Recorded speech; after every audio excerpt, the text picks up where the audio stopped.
So, first, just welcome. Thank you for coming to the first BinocuFit Roundtable discussion.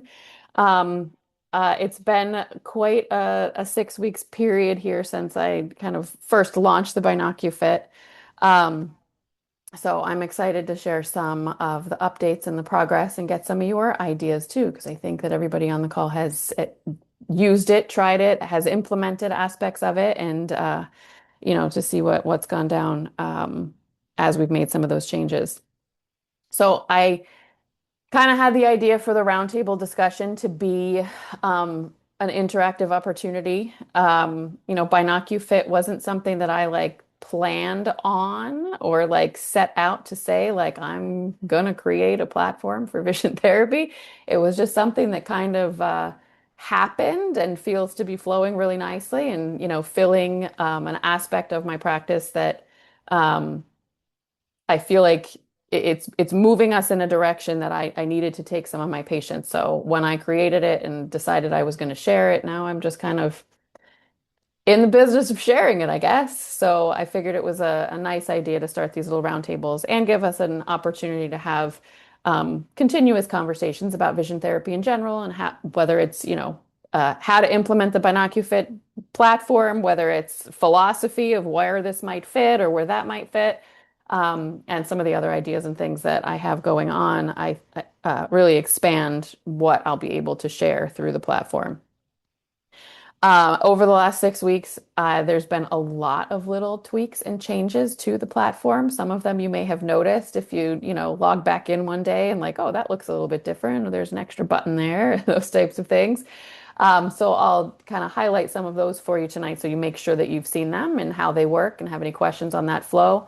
A lot of the changes that I've made have to do with the back end kind of flow of things, which you as a user may never see. Hopefully you never see, and hopefully you never encounter any of the things that kind of necessitated some of those shifts and changes, which had to do with the ease of getting passcodes to people in all of the different scenarios that could possibly come up for how that could potentially go down.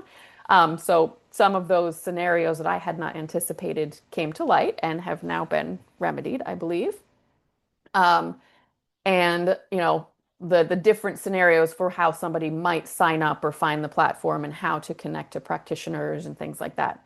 Some of the biggest changes that we'll go through tonight have to do with the BinocuPop was completely redesigned um, and enhanced, and I think is amazing. And also how the activities are recommended. And it gives the opportunity for the patient to seamlessly work through the flow of those activities that you recommend without having to go back out to the dashboard. So I'll kind of walk you through, how all that works too. Um, and that. So just for completeness purpose, I'm going to just share my screen. And I don't know, has everybody here used the platform? If you can just unmute yourself and say you're familiar with the activities that are there or Yes, I've used it. okay, great. So I won't go into too much detail, but I will go into some of the activities so that you can see some of the different shifts and changes that were put there. Um, Let me just get to the correct screen.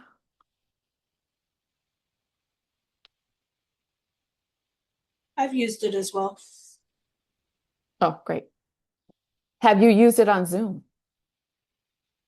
I have used it on Zoom. I haven't given it out to anybody, but I've just shared my screen and Yeah. used it with my patients on the screen and really like it. It's a really very, very useful tool. Yeah, and you give them remote access. Sometimes yes, sometimes no, depends on my patient. Okay, great. Yeah, I found that, the remote access works really nicely. So they can themselves go through and play one of the matching games or the Sudoku or the tap or those types of things. Yeah, Um, definitely. I've also used it on a couple of my remote patients just as a saccadic chart. Not Yeah, actually doing the activity, but done, because it can be completely randomized. Especially yeah. on the code one, you can completely randomize that 100-letter chart. I Um, actually had a brand new patient start last week and he doesn't have any equipment yet. And mhm. so I used your app to do his therapy without the red read glasses. Oh, okay. So just Well, the intro, ones that I could do, yeah. right. Yeah. Just using like the charts and things like that and the matching, Yep. just introduce it. Hmm. Perfect. Yeah. I think that that's, a good demonstration of, I've created a tool.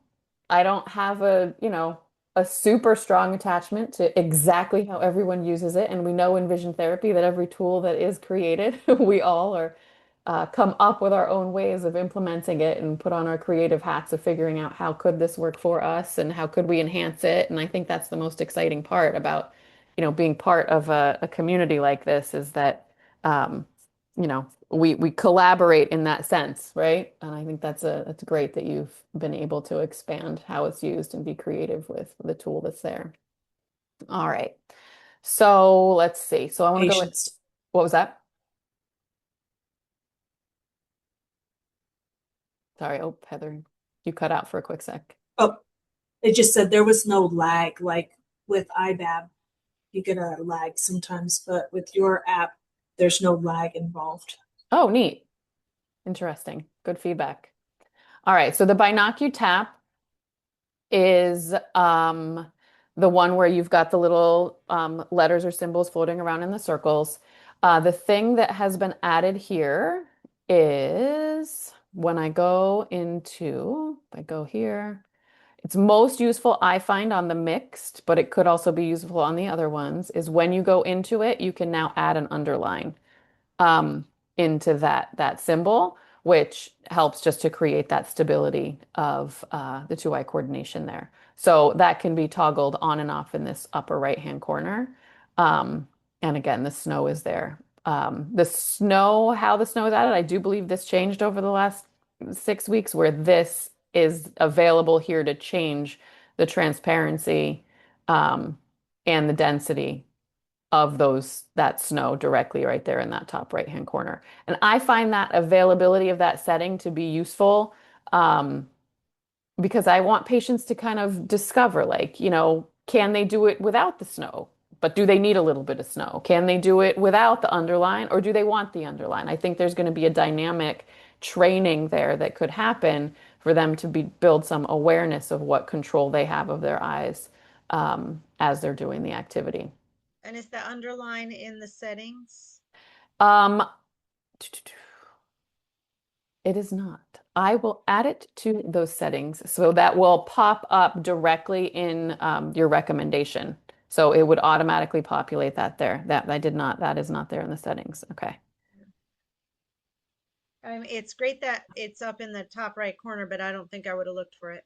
But Yeah, it's, no, I know. That's why I'm doing these calls. Like, and I do want things both in the settings and in that top right-hand corner yeah, because I right. want, I think we have a lot of patients that we should be able to teach that kind of titration of things over time, like, or maybe even in the middle of a session, they take away some of that extra input that they might have been relying on and then find like, oh, I can still do it. I like that this option is there for moving and still. Um, Yes. and I noticed because I was playing around with it without an underline that tracking a moving target is easier to maintain centration than the still targets. Ah, okay. Very So, good. Very good. All right. So in the match, I think that's the only addition to the tap. Um, and actually, I think you're going to have the same feedback for me on this one, Samantha, because the add-on here is not in the settings. Um, so everything here. So have you done the three-layer mode? Anybody use the three-layer mode for match? I I love the used it in the beginning, but I haven't used it since the updates have happened.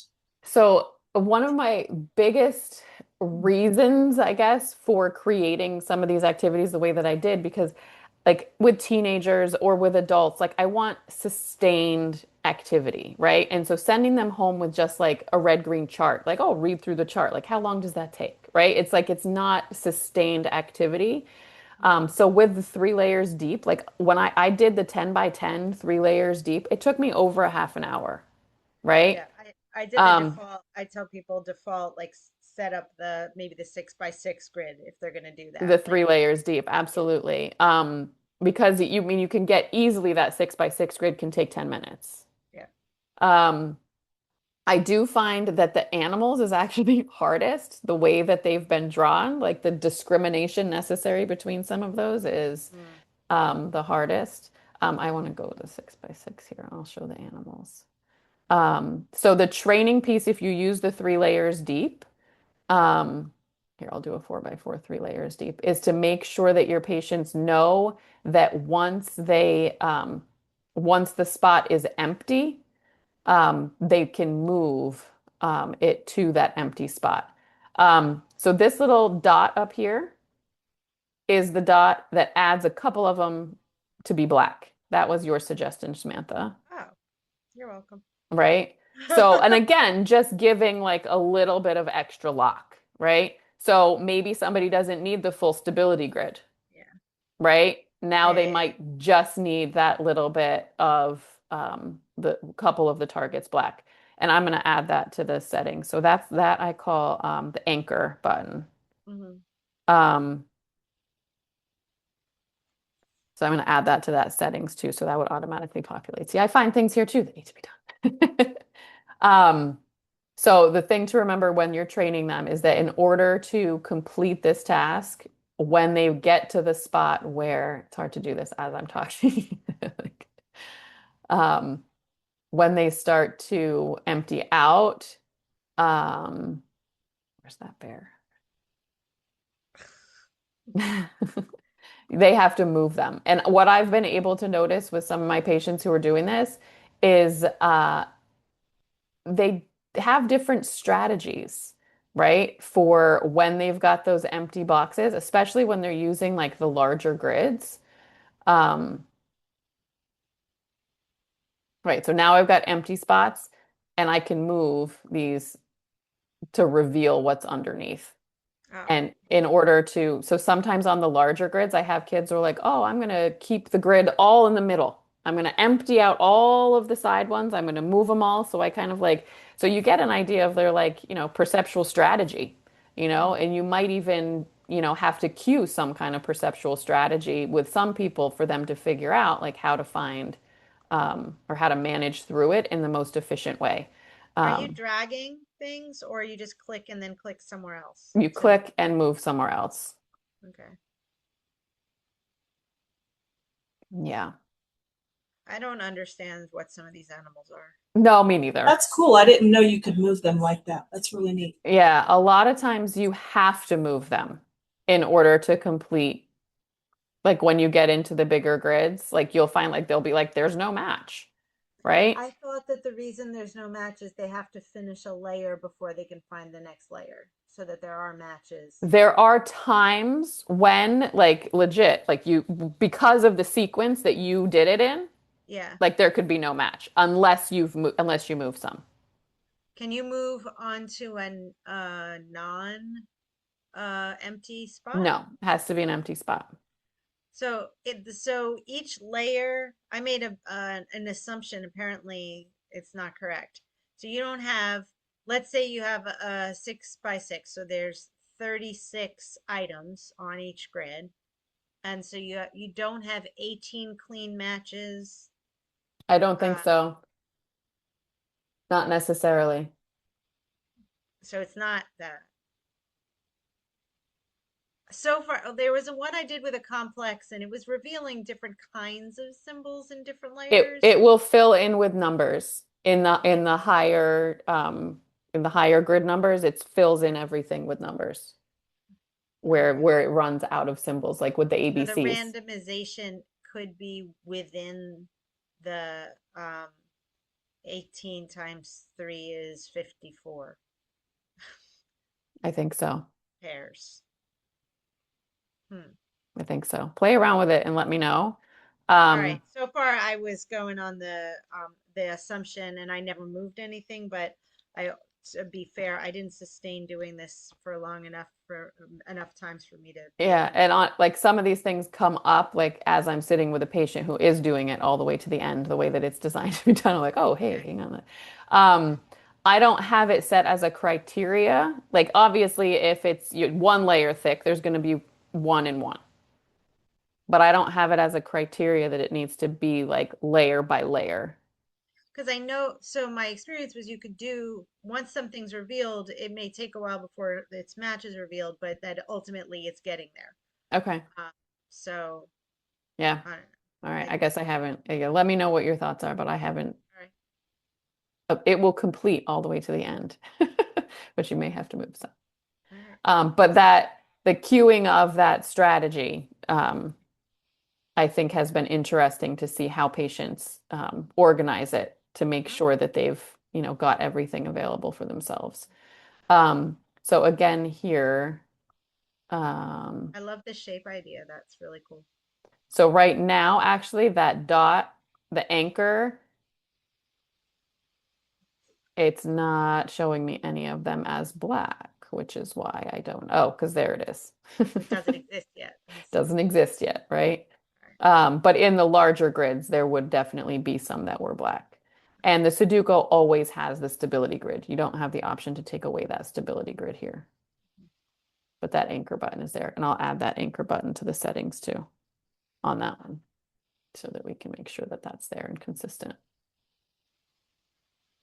Um, has anybody tried out the advanced settings on the reading? I can just highlight that a teensy bit. So everything here can be set. So when you recommend somebody do the BinocuReading, it doesn't, the only thing that's not populated in your recommendation is like what story to read. So there is a little bit, I think, more training and like direction. Like if you want them to work through all the first grade stories or the second grade stories, like they still have to go in and pick the story that they're going to work through, or add their own type of thing. But all these settings will pre-populate from your recommendation. Um, we still have the ability to add the full underline. You can also underline per word. So there's a little bit of a space there, which could be beneficial for some people who still find with the overlap, it's a little bit much and they still have things kind of moving across that continuous line. We can change the thickness of that line here as well.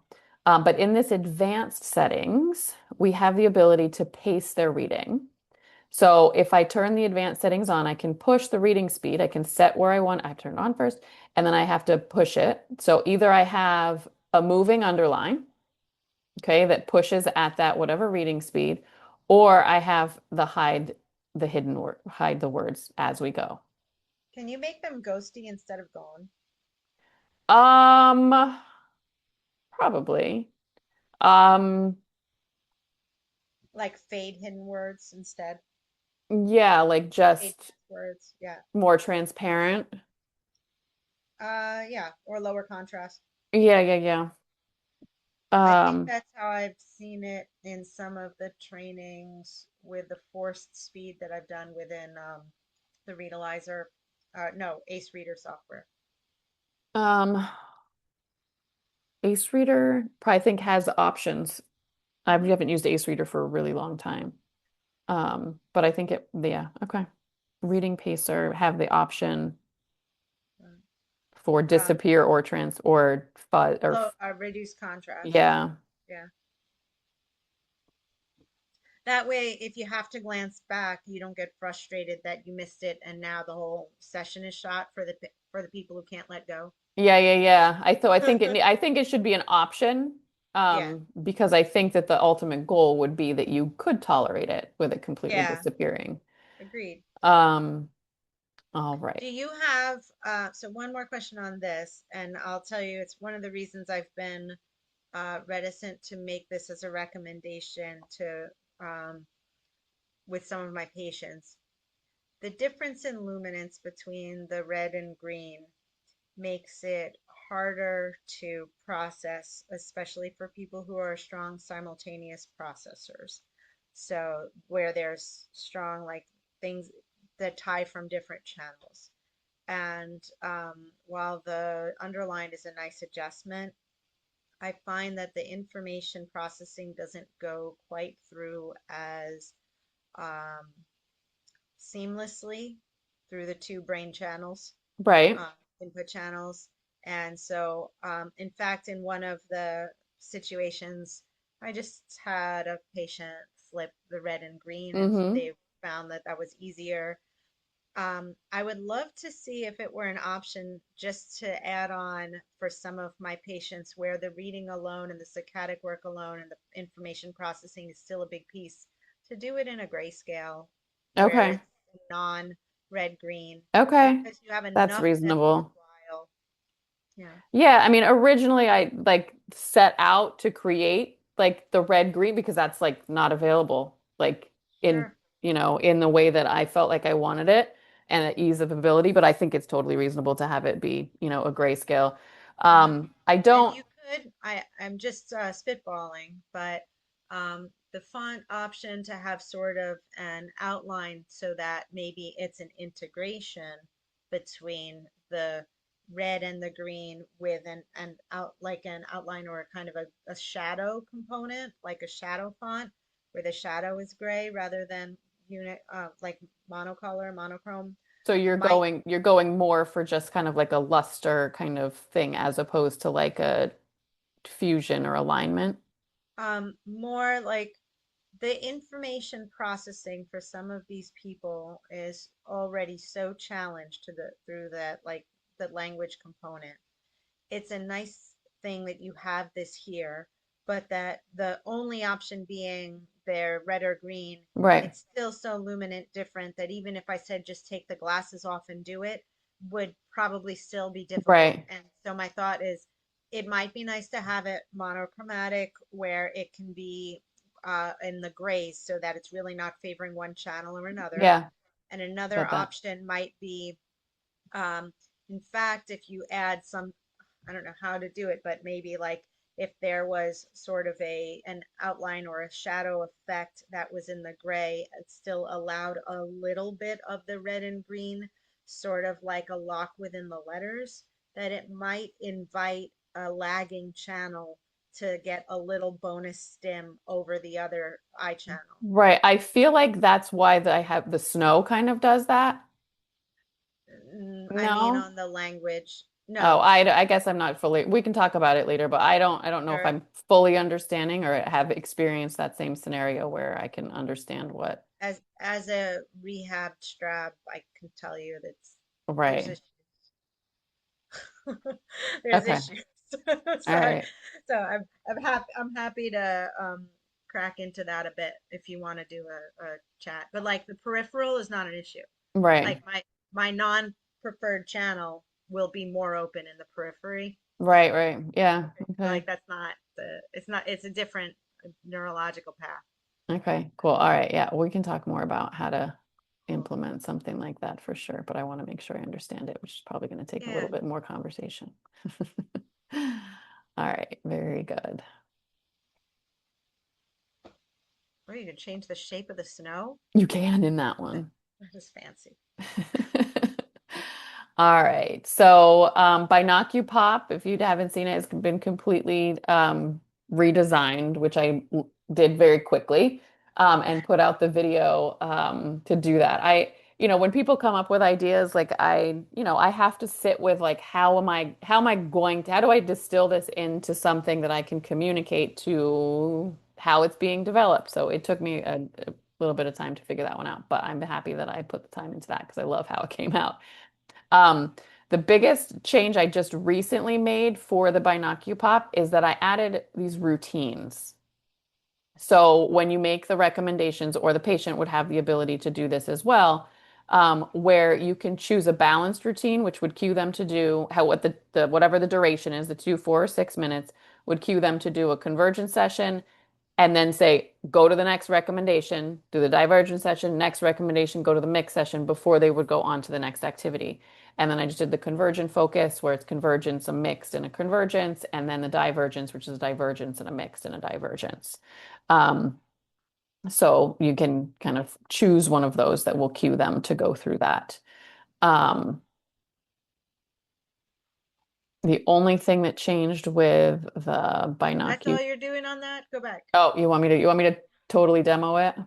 No, just do the single session where it shows all of the options, because that's one of the reasons I was avoiding um using the guided progression. Um, Oh, I did do that for you. Yes. So wait, um, that's on the recommendation side. on the recommendation side is the guided progressions. But when you make those recommendations, um, some of the ways that you are setting this up are not visible or available in your sequence queuing. So, for example, most of my patients, I'm more interested in the fine stereo training than the range training. Okay. And when I selected your trio of things, I don't know if then I'm going to get a new page for recommendations for each set, or like when a person's going through it on the previous page, or if it's going to look like this before every time that they start it with a series. Let me hang on one sec. I will do this. Give me a second. So we're gonna go out. We're gonna make a recommend. We're gonna look at the recommendation screen on a different set here. Here. Okay. And we'll test it out. All right. So here's the test patient, which is going to show up right over there. So I go to BinocuPop. So this is how well, I guess I'll skip ahead. So this is how we are making the recommendations. So even after, when you assign a passcode, as soon as you've assigned that passcode, these little buttons pop up for that's how you make those recommendations. Okay. So now this is the test patient that I have in here. So if I make that BinocuPop recommendation, all the settings come up here. So a single activity, um, you can pick the modes if you pick the routine, um, like this. So are you saying, Samantha, that you want within the routine, each one of those, you'd want to pick range versus fine-tuned? Or because here it's like if you wanted to pick the fine-tuned, then it's each one of in the routine, you're going to have one convergence, one divergence, and one mixed in the balanced routine. And then you can change the amount of Okay. time they spent Yeah. on the convergence, amount of time they spent on the divergence, amount of time they spent on the mixed. Okay. And so are you also saying that they're only going to do whatever it is that you recommend, that what they get, they don't get to make any Oh, they titration? can, they can. So if I add that to the recommendation and then they still always have the ability to exit your recommendation. Like Okay. that's not something that they're tied Like into. Vivid Vision, they're tied into what No, you did. definitely not. That has always been one of my little peeves. So I want somebody because I mean I have a lot of teenagers and adults. Like I want somebody to be able to be active in the process and like, oh, that recommendation is not working, but I'm gonna go out and do this again, or this activity in a little bit of a different way. And ultimately, I do want people to learn those settings, right? And do it a little bit differently each time. I don't think there needs to be like a black and white concrete, like 100% correct way, because I do think all the activities, any way you did it, have a benefit, and ultimately that's kind of what we want, which is why I also make the passcodes good for a year. Like, I don't think vision therapy, I mean, when people say, is vision therapy work? Am I going to be done with vision therapy? Like, one of my biggest philosophies is like, my job is not to do vision therapy on you or to you. My job is to like teach you how your visual system works and then how do you implement that in the rest of your life. And that takes longer than 12 sessions of vision therapy. Like you need that follow up and that implementation time and that kind of dip back in and to give yourself that feedback. So um, that's why I didn't want to make it like, a month to month type of thing where somebody like every month has to make that decision. I want it to be something that's over time. So let me go back to that patient screen where we'll be able to see that recommendation for the pop. I don't know, is this answering your question, Samantha, or did we already answer that question? Yeah, I think that helps. I and also knowing that I can time change within the guided recommendations. Yeah. Um, yeah. I get the other thing I had thought, which Oh, so this is how it pops. This is what it looks like. So after I choose my recommendation, so start recommended activities, okay, gives me the directions. I go here. And so they still have to be prompted. They could not do what you recommend. choose their own. Okay, Okay. or start a But zero. it's highlighted here. This is the one that's recommended, I right? see. So then they would go through and do that. Um, And they modify from this? No. Not once they get to here, Okay. other than the snow. And do they get a calibration before that too? They would have, right? Yes. Okay. Well, they get a calibration the first time they open it up on their device. Okay, got it. Yeah. But that calibration is saved for that device. They're not going to get it every time they open up the program. Yeah, I've recalibrated for patients over Zoom too. Okay. Yeah. Yeah. Okay. So, So the question here is always, where's the star? so the only thing from this that I've been sad about because I love this to pieces Well, Samantha, is you're not sad. You're excited about the possibilities. no, I'm sad. Is that I want to know while I'm watching what the stereo acuity demand is on the screen, just like you're showing the Virgin's demand. And I mean, I would love to know that. And I want to know also if as they are progressing, do they only get to finer stereo acuities as they increase range? Or could we actually do this in a way that is really holding tight near the middle, even on the mixed ones, but is working finer and finer stereo acuity? It could Because be. small jump ductions is the primary way for my patients, especially all of the strabs that I work with, to learn to make automaticity Yeah, pairs. I agree. Um, I don't know. I don't know if I'm going to make it on the patient-facing side to have all that data. Um, I don't want it to be too cluttered. But Yeah, on the but practitioner I side don't for the in-office see enough sessions, during this in-office sessions. Oh, you mean like if I did it for my platform as a yeah, like practitioner? on the practitioner Um, side for you to like kind of demo it yeah, or use it in a session, then you would get that data. yeah, But I don't want to make it too cluttered. sure. Um, And for and on also, the patient side with too many details like that, because that to me is but because I don't see the changing of the, and I can't clock it well enough while I'm watching. I mean, sometimes I'm like, yeah, that's tighter, that's not, especially if it's 1 to 1 and it's not a big jump. But I want to know if that's progressing when my goal is reducing stereo acuity rather than increasing range. And it's fun to play around with it with a few over here and a few over there, right. but my goal is different. Right. And I also think that even if you use the BinocuPop in the range building mode, you Yeah, are still developing that stereopsis differently than any of the other activities that I've seen to do this, right? Differently than when you're doing a vectogram, differently than when you're doing, agree. those types of things. So depending on your patient, I mean, I have started most people off with the range building because I do know that even within that range building one, I'm developing that ability to discriminate between that very fine stereopsis. Um, but I need somebody who really can tune in to that very subtle shift and change when we're doing the stereopsis building, which I can do myself, which I get really excited about. But, I think it takes a patient who's like ready for that level of detail and like that patience to sit with that. We're promoting that very early in our program before we would work ranges. So, Okay. and my experience with that is that you're 100% right.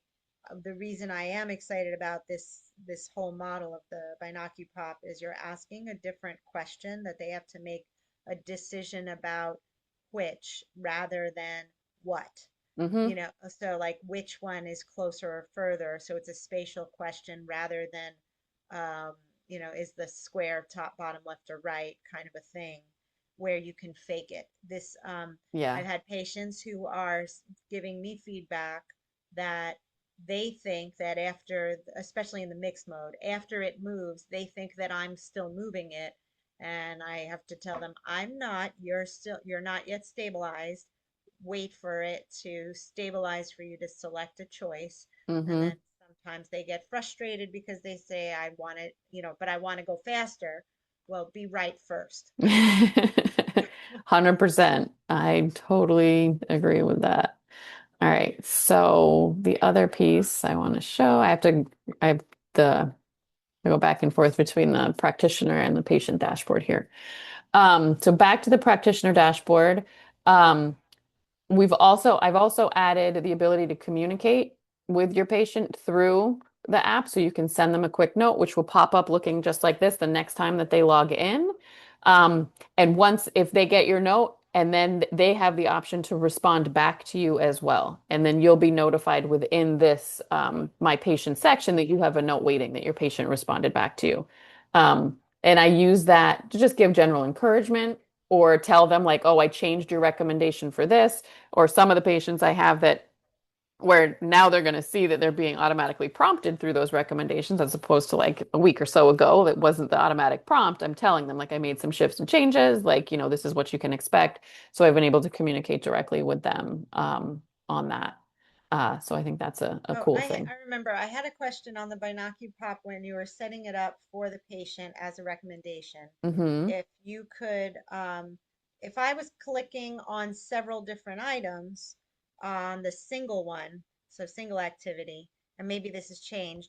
Yeah, so this was another kind of, oh, maybe you changed the layout now. Okay, so it's different durations for the different modes when they come into them, but the training type you would have it universal. So I think one of my thoughts was to work on maybe convergence mode and divergence mode in a fine stereo and maybe switch it to the range mode on the mixed, for Okay, example. that's easy. Okay, that's not a,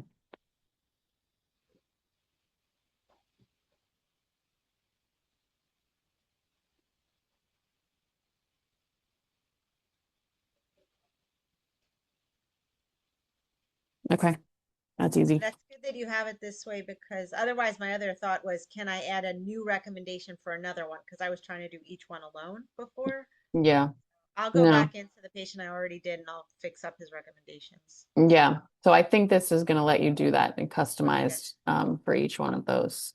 Because what I was doing is I was putting in the notes, like do one session of each, and that wasn't happening for my like 10-year-olds. Oh, that is, I have a whole spreadsheet where I've got my notes for patients. Yeah. So, yeah. Um, so let's see. And so the only thing that changed with code is the anchor, I believe. Which I'll have that show up here on the settings as well. So, oh, the anchors are already there, always in code, or maybe they're not. Nope, you can take the anchors all the way away, or you can add the anchors. Um, and you can still add that stability grid over here and that. Oh, I did change for this one, the directions. Um, I made the directions a little bit more explicit as far as like teaching them how to do it. So you know, gave them the example of the row one is, named 1 through 10. Um, so hopefully that will help some people who maybe aren't familiar with that exercise. And I've talked to a couple docs who had not been familiar with this exercise. It's one of my favorites over the years. So I kind of just assumed everybody knew it. We can't do that in vision therapy, right? We have our favorites and use them so much that we just like forget that maybe it was not something that everybody knows already. All right. All right. So let's see. Does anybody else have any questions or any things they've run into? Does Oh, anybody else? You have one I more. know one other big ask, which is Okay. around the trial of Okay. patients, which is that, Well, um, you want me to explain how it happens for everybody else that might not know what's sure. going on? Okay. So I mean, as a practitioner, when you signed up and did the application, as soon as I approve the application, a practitioner is granted a 10-day trial to try out the platform. I did add that patients have the ability to have a 10-day trial as well. And so what you can do now is your patient, before you grant them a passcode, can go into the platform or go into the homepage, open up a patient account.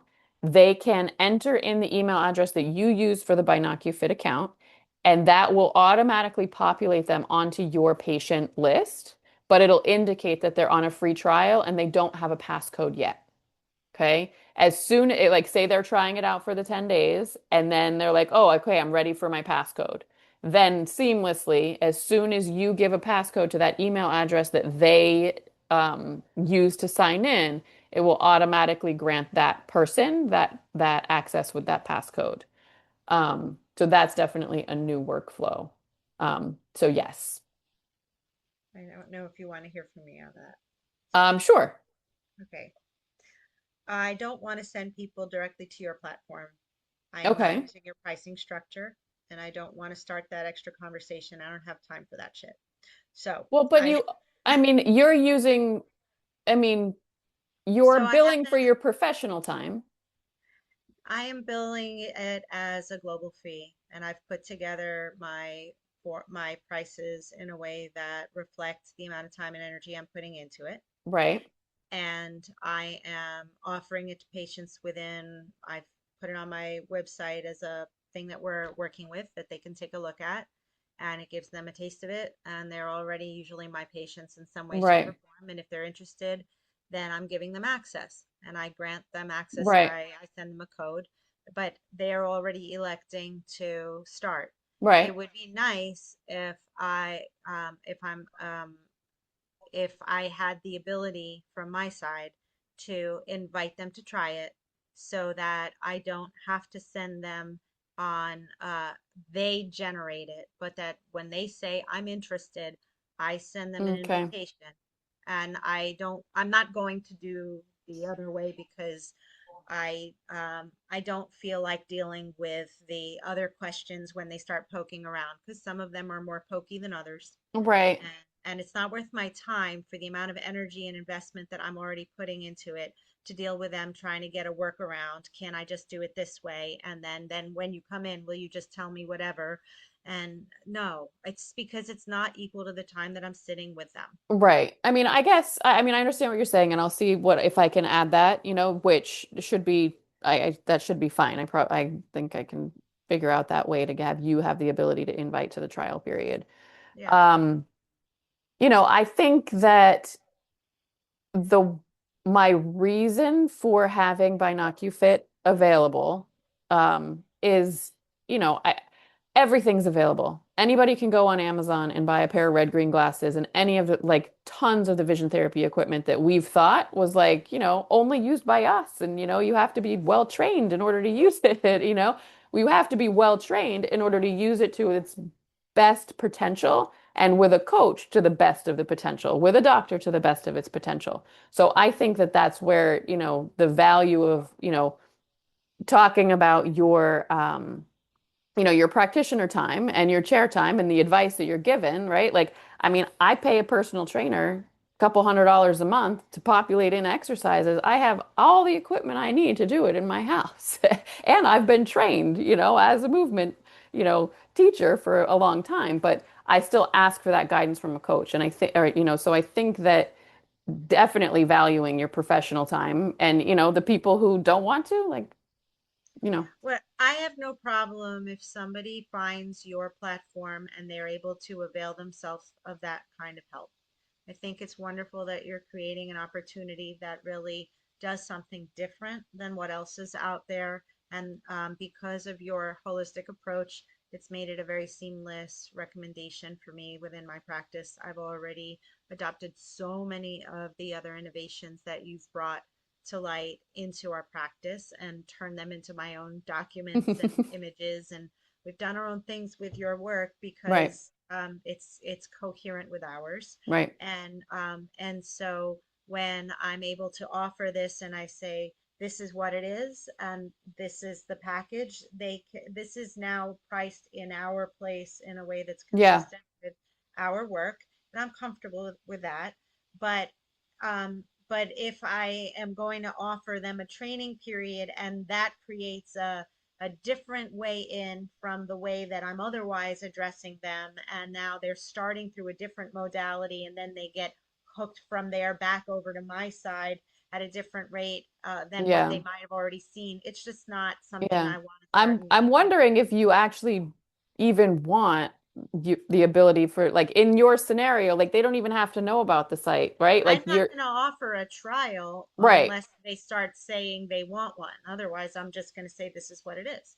Right. That's So I think maybe I'm hearing like in the way that you're using it, like a trial is probably not even what you want, right? The trial is going to happen when you have them in the in-office session, when you're training them how to use it, right? And it's like if in that moment, they're deciding whether they want it or not, not necessarily at home on their own whether they want it or not. no, there's another subset of my population. There are a lot of patients who come to me for coaching for a variety of things over more times a year than a typical patient for an eye doctor. Right. And those are the patients who are not necessarily, first of all, they may not be local. Secondly, they want to work on things through a modality that is coherent with what we have to offer. Right. My offerings include if you want to talk to me up to about 4 times a year with extended email conversations about what's going on, and then I'll make appropriate recommendations for where you are.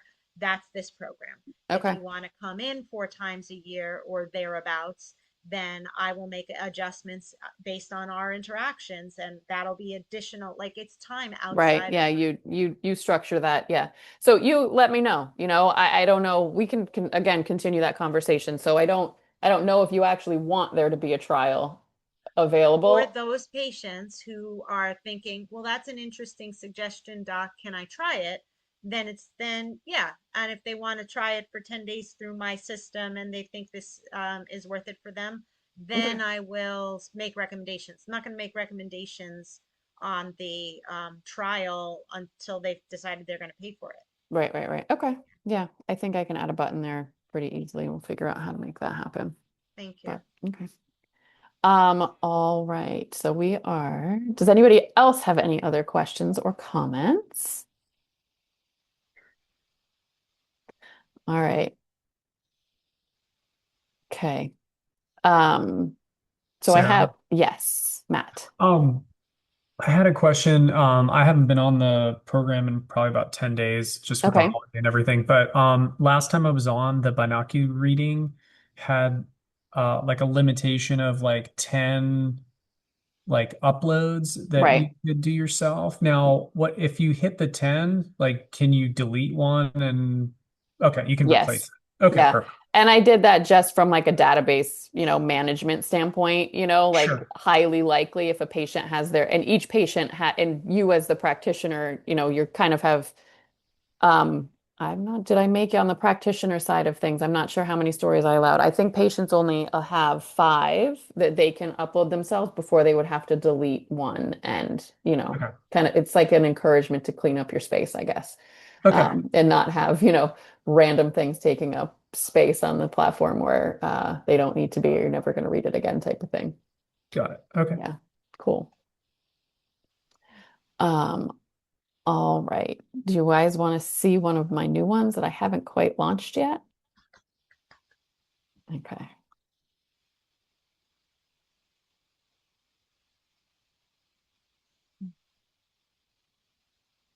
Oops.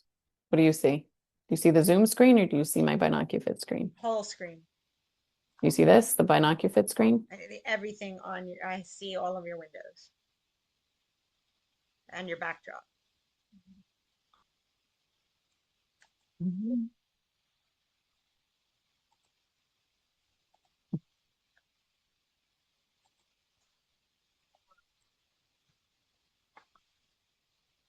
Oh, goodness. The layering of Zoom. Give me a second.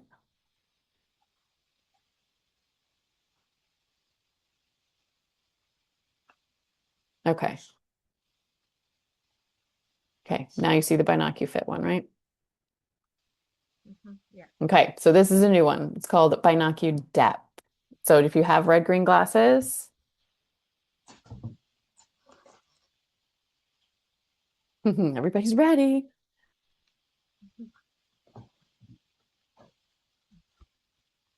All right. So now what we have to do is we have to put them in order. That's hard. It is hard. So we click and Which drag order? Oh, click and drag. closest to farthest. Oh, okay.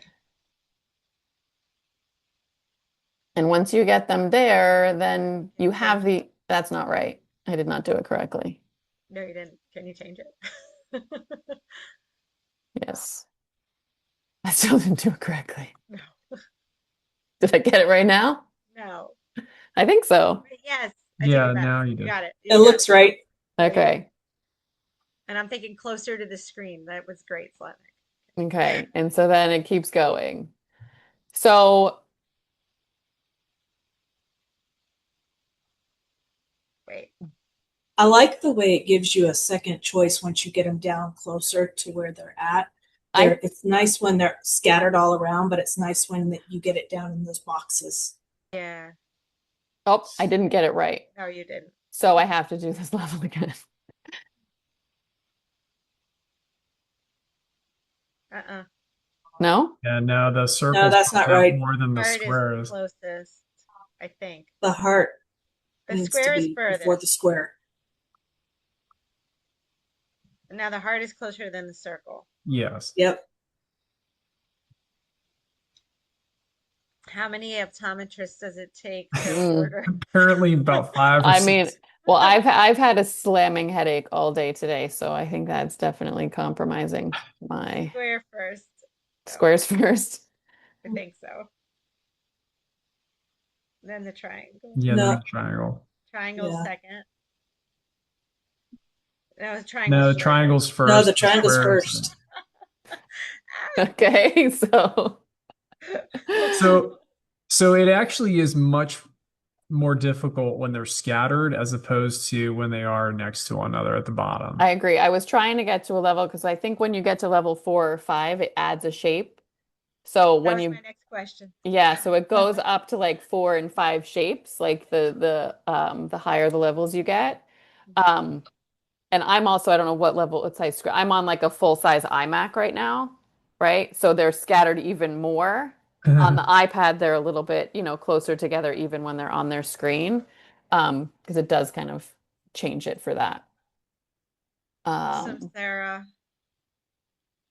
yeah. So that one I think is the easiest one for me to launch right away without a whole lot of additional training.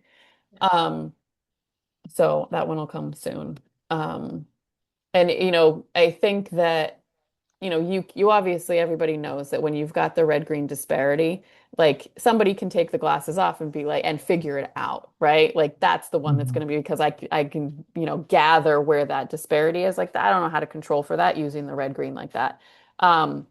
But there's definitely like when you have the glasses on and you're motivated to do it properly, you definitely get the benefit of, creating that depth effect.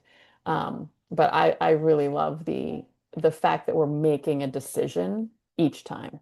Even if like you have a hard time in the scattered space and like, I'm going to put them all down here in this line and then line them up, like that's still hugely valuable. Um, and I think also the mixed mode within that activity is easier because you've got some that are in the divergent space and some that are in the Mhm. convergent space instead of all of them being like a different level of convergence or all of them being a different level of divergence. Um, so um, yeah. So my plan was to keep us about an hour, which we're just about there. Um, and my idea for like the monthly roundtables, I'm sure I will have additional ideas and additional things to talk about. And as people implement it and have different, patient care stories about like what type of patient did you have success with? Like this past week, I did work a couple days. Those of you who know me know that I don't work a ton in the summer. But I did work last week and I had a patient who I've seen for quite some time.